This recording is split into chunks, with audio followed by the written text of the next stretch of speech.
Welcome to Coffee and the Word. My name is Paul, and today I want to talk about a recent video by Matt Redman, who did a mini documentary called Let There Be Light.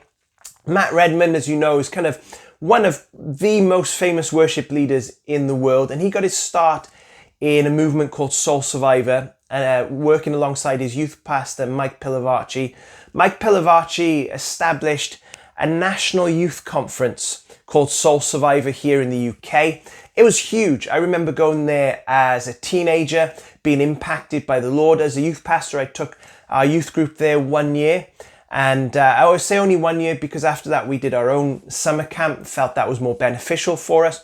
But Mike Pilavachi, if there ever has been as close to I guess you could say celebrity Christian as you can get in the UK, he's probably been at massive influence. What he's achieved in terms of building up a youth movement, planting a church, in many ways raising up kind of young men and youth leaders has been phenomenal, and he's been recognized as such. Unfortunately, the downside of that is behind the scenes there's been toxic leadership and what has been termed safeguarding issues that were brought to light probably about a year ago, maybe a year and a half ago, and has recently then Matt Redman's come forward in this documentary to kind of share his experience and also make the voices of other victims of Mike Pilavachi heard as well. And so firstly, what I want to say in regards to the documentary, and then I want to move on and maybe bring some lessons that we can learn from this. For me as a leader, some lessons that I'm learning from such incidences, and then maybe if you're here watching this and you're in church, maybe you've been hurt by bad leadership, maybe you've been hurt by abuses in the church, maybe how you can process this as well. But firstly, I want to say what I really appreciate is that Matt Redman made this documentary, that he came forward, because one of the questions I had as somebody who has obviously observed Mike Pilavachi's ministry, been to Soul Survivor, read one of his books, he came and spoke at a church I was a part of many years ago, kind of our weekend at home retreat that we did, was where are Matt Redman, Tim Hughes, and the really significant and notable guys that have been under his ministry? What are they saying when these accusations come out? Because when these accusations come out from people that we don't know, people that don't have a name, people that don't have a profile, one of the immediate things that our minds can jump to, rightly or wrongly, is does this person have a bit of beef because maybe they didn't get the opportunity they wanted, maybe they didn't get the position that somebody said, maybe they just had a bad attitude, they were rebellious, or they were not submitted to authority, and now they're sort of throwing their toys out of the pram in this situation. I'll be honest with you, these are some of the thoughts that would cross my mind sometimes when things come out, and maybe it's crossed your mind too. But the reality is, I think what we're learning as stuff has come out about Mike Pilavachi, I think Mike Bickle at IHOP, Hillsong, Ravi Zacharias, we need to take things seriously when they come forward. It's not necessary to say we believe everybody off the bat, but just say, you've come forward, this is worth investigating, this is worth looking into, because if what you're saying is true, then there needs to be some correction to the ministry. In some cases, ministries need to step down or step back, and actions need to take place. If it's not true, then at least the investigation's had, and you're not in a situation where I think Tim Hughes and his brother Pete went to the Church of England safeguarding team in the mid-2000s, and we're told that's just Mike. That comes out in the video. Although Tim and Pete are not named, they came out later with a statement, I should add. But in those cases, there should at least be the investigation. So I'm really pleased that this is kind of moving in this direction, because it does a couple of things for us. It is, number one, as a leader, I pastor a local church. This reminds me that God is holy and God is passionate about his church. 1 Peter 4 verse 17 tells us, doesn't it, that judgment begins in the house of God. In fact, I'll read the verse. For it's time for judgment to begin at the household of God, and it begins with us. What will be the outcome for those who do not obey the gospel? And so for me as a leader, this should put the fear of God in me And if you're a leader as well watching this, the fear of God in you, that Jesus Christ, the head of the church, is passionate about his church in such a way that he will bring to light those things that are hidden if they're not dealt with when they need to be dealt with, where repentance and accountability comes in.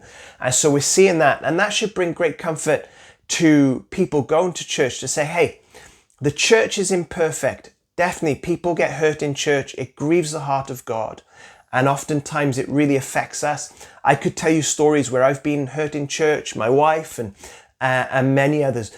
But what should give us great comfort is, as we're all this imperfect people being together, that Jesus Christ is the head of his church and he cares about his church. And therefore, let's not run from church. Let's not run from these situations, but let's try and be part of a people where they, to the best that they can, practice, living in the light, walking in integrity, and then being part of the process to make sure that happens in those places. So we're seeing that God is exposing things in his church, and that should bring both fear and comfort at the same time. Secondly, one of the things I'm picking up from this, and maybe other situations as well, is this whole notion of visionary leadership and safe leadership. Now, one of the things that came out regarding Mike Pilavachi was stated by Beth, and this probably in many ways a red flag to me than even some of the other stuff in regards to Mike Pilavachi's leadership, maybe because I could relate to her experience somewhat. But according to Matt and Beth, Mike Pilavachi was the kind of leader that one day you would sort of be the bee's knees, you would the next big thing. He was going to give you platforms and opportunities in ministries and thought you was wonderful. And then the next day he would, kind of cast you aside, ignore you, and not want to engage with you at all. If I approached him, he would ignore me. If I sat down, he would get up. If I asked for a meeting, he wasn't available. At one time, it went on for months. Another time, I went on a trip to Norway with him. It was a 6-hour drive to the north of England to get on a ferry, then a 24-hour ferry crossing, and then a few days with him, and all the way back, the whole trip. Just me and Mike. I'm in my mid-teens. Mike didn't speak to me once. And this to me speaks of a very toxic and manipulative form of leadership, in a sense of those who would batter you up, shower you with compliments, so much so that you're like, man, this person really believes in me. It's like giving me like a cold drink of water on a hot day, that suddenly I feel, wow, I'm drawing from this person. They really believe in me. And then the next day it's like, not only do they not seem to believe in you, but they don't even want to talk with you or engage with you in any way. And you're cast aside, and then you're found in a place like, I want this person's approval. I want their attention. And so you're almost weirdly, I guess it's that old saying, isn't it? Treat them mean, keep them keen, isn't it? And that should not be the posture or the position of a leader in God's church. It really shouldn't. And this is where I would say this, is that we want visionary leaders, but we also want safe and gentle leaders. Mark Hollock, who's a writer on Church Planter, heads up the Calvary family of churches.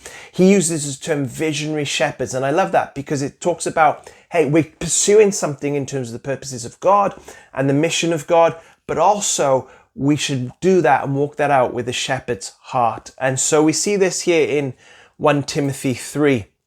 These are the qualifications for an elder. Many of you might be familiar with these, but it says this from verse 1. The saying is trustworthy. If anyone aspires the office of an overseer, he desires a noble task. Therefore, an overseer must be above reproach.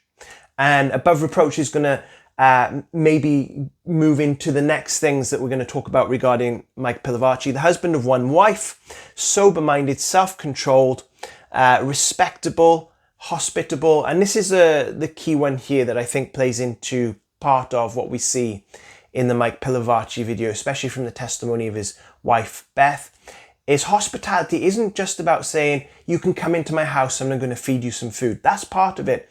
But being hospitable means I'm approachable to everyone at any time. Now, I get it as leaders. Sometimes our minds are on other things. We're exhausted, we're tired, we've got a lot going on. And there can be moments where maybe we're not as hospitable as we should be.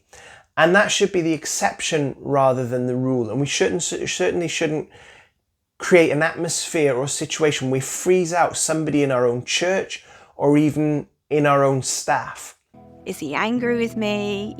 I've only ever had this lovely, warm relationship with him. He's my boss. And he ignored me. That interaction lasted for 6 months. Once you got close to him, there was a whole lot going on that was unhealth. First, it feels like he would bring you in, but then it would go to the complete opposite, where you'd be completely shut out. The reality is, as a leader, it's incumbent upon us, even when people hurt us in our church and do us wrong, is to go and reconcile and pursue peace. It's incumbent on us to lead the way there in those situations. And certainly if somebody wants to come see us, like Beth Redman wanted to do with Mike Pilavachi, and tried to meet with him and couldn't do it, she would sit down and he would move away. It's incumbent on that leader to be hospitable, to be approachable. It goes on to say, not a drunkard, not violent, but gentle. So key. You know, one of the things about visionary leaders is, as they're pursuing something, you know, they've got to make tough calls. They're after the mission, but they still have to lead with gentleness, not quarrelsome. And again, I would say quarrelsome is not just about having actual arguments with people, can even be in a state of silent disagreement with somebody, which again is something that came out there. Not a lover of money, must manage his own household well with all dignity, keeping his children submissive. For if someone does not know how to manage his own household, how will he take care of God's church? Not a recent convert, or he may become puffed up with conceit and fall into condemnation of the devil. Moreover, he must be well thought of by outsiders, so that he may not fall into disgrace and into the snare of the devil. So we see there, it's a high bar, eldership in God's church. And I would say there's probably none of us that live that out perfectly to the letter of the law, but we should at least be on that journey, and secondly, that journey being spoken into. And so leaders need to be accountable. And this is probably one of the failures that you see from this Soul Survivor story. It was that nobody was willing to investigate things, or they would just say, that's just Mike. And it should be a case that when things are brought, the people are willing to speak up and say, hey, Mike, you haven't spoken to that person in a long time. They've tried to meet with you. They say you're shunning them. If that's true, you need to put that right. Can you go meet with them, please? Can you go sit down and have a conversation with them?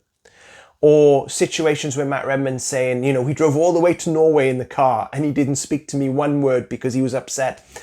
And so you kind of see in that moment that if somebody had just come along and say, Mike, you can't be doing that. You need to talk to them. You need to be approachable. These young guys look up to you. You're mentoring them. You're like a father figure to them. You need to build a bridge. It's not good. It's not Christ-like for you to do that. Maybe he could have readjusted. Maybe he was the kind of person, or is the kind of person, that wouldn't take that on board. But he needed leaders around him to be accountable. And this is why I believe in a plurality of eldership. Good, godly men working together for the good of the gospel. Now, even in an eldership, no ecclesiology is perfect. It's all dependent on the people and their desire for the Lord and their desire to walk that out well. Anything can be corrupted because of people. But the reality is, in my experience, a plurality of eldership tends to be one of the safest and best options in terms of ecclesiology and having that ability for other men to speak into those situations. And for accountability to be there, for somebody to ask the questions. And because the other things that were going on was that Mike Pilavachi was wrestling some of the young men behind closed doors, in Matt Redman's case when he was a young teenager in the church basement with nobody around. You know, I was telling him the deepest, darkest things, and he was asking me for the details of what happened. The real problematic thing to me about that is he would often wrestle me afterwards. Wrestling was definitely his thing. I know a lot of people who were physically wrestled by Mike, and honestly, it was quite often in a hidden room in the church, or it would be around his house, away from everyone. And you could say, well, there was the 90s, safeguarding wasn't as prevalent then as it is now, but still, wisdom and being an approach. But as well as the wrestling, there were accusations of, and again, the end of this video says these accusations have been substantiated, of Mike Pilavachi doing massages on some of his young interns, so kind of 18 to 20 something year old guys, and there'd be massages in their underwear, and sometimes his hands would even go maybe a bit further up the leg than needed to. I feel really weird talking about this, but it's on the documentary video. And somebody reached out to Matt with just a really horrifying story that took it to a different level. And that's when we realized that these massages weren't in a chair, and they were speaking on behalf of at least 10 interns who had been massaged in their underwear in Mike's bed.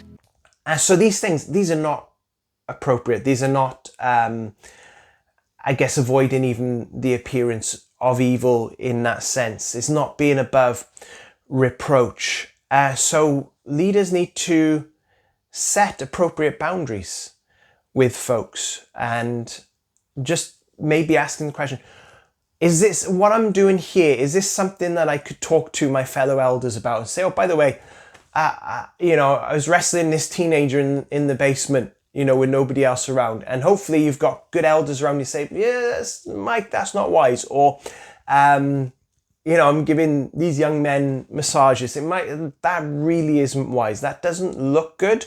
We can't speak to your motives, but that doesn't look good. You probably need to stop. Basically, having proper boundaries with the people they lead. And so those are some lessons that I've picked out. This is really a sad situation, along with the other scandals that have come out in recent years. And my hope is, rather than us running away from church, rather than being disheartened, because this is one of the things I found myself at times, is hearing these stories and being like, oh God, is there really another one? Lord, can we see some good integrity and leaders kind of making it to the end of their days, following you, serving you without scandals? And what I will say is I'm blessed to know some men of God who are up in their 70s, approaching even their 80s, who love their wives, have led churches well, pastored well. There's no scandals around them. Sure, they've made mistakes in different ways and learnt from them, but they have walked a road of integrity before the Lord. And so there are such guys out there. And as a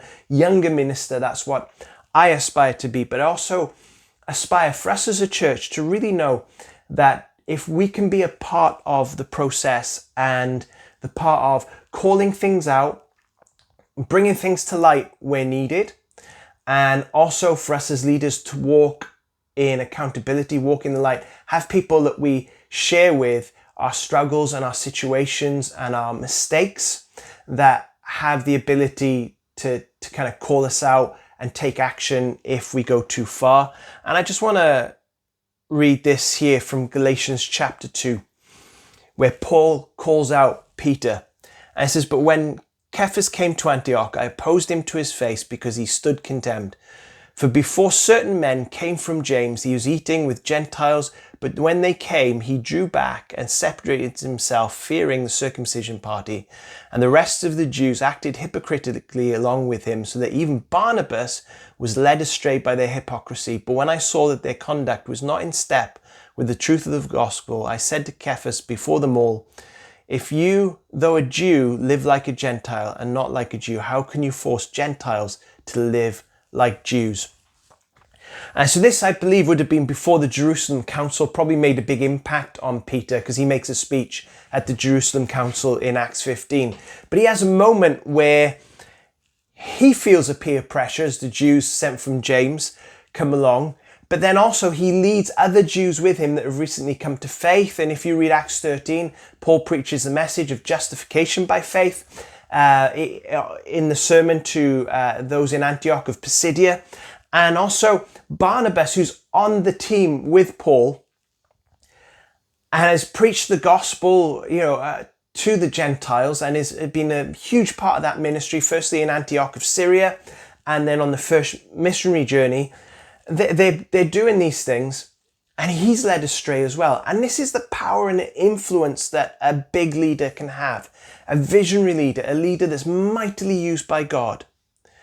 But even a leader that's mightily used by God still can get it wrong, like Peter did, and can still need a Paul to come to them and say, this isn't in line with the gospel. And here's where we should be as people, is if we're in a church and we see people, especially leaders, not living in line with the gospel, we have the right to go to them respectfully. You know, you're not living in light of the gospel there. This doesn't seem to stack up, and you need to come back to this. And so we want to be part of that culture. I think if we had, people in our churches that felt that they could do that, even to leaders who are being used by God, it doesn't mean this, they're not being used by God. Blatantly, Peter was, irrespective of his actions in this case, is a mighty, mighty man of God. But he wasn't above correction from, you would say, a fellow elder or fellow apostle in this case. And he wasn't above making mistakes. And so if we have this kind of mentality in the church, I think maybe some of these scandals, hopefully God willing, will be less. And maybe leaders will humbly say, yeah, you're right, that was wrong. I need to readjust, as Peter did quite clearly. And I need to be obedient to what God has revealed in his word and walk that way. And hopefully that will make our churches a healthier and more wonderful place to be. So short video today. Hopefully this has been helpful. I just want to say, if you've enjoyed the content, you appreciate the content, please subscribe. I've got a couple of more videos coming out. I'm working on one on the Brownsville revival. Hopefully I'm doing my first kind of two-way conversation or interview with a cessationist on the channel coming up, looking to film that this week. And so please subscribe for future content, and I'll see you in the next video. God bless you. Bye now. I think Jesus is an expert at bringing things into the light. And I think that's what's happening in this whole process. And I don't think it's because, finally the truth came out of this thing. I think Jesus is doing this. I think this is Jesus cleaning up his church and bringing something into the light that needed to be in the light.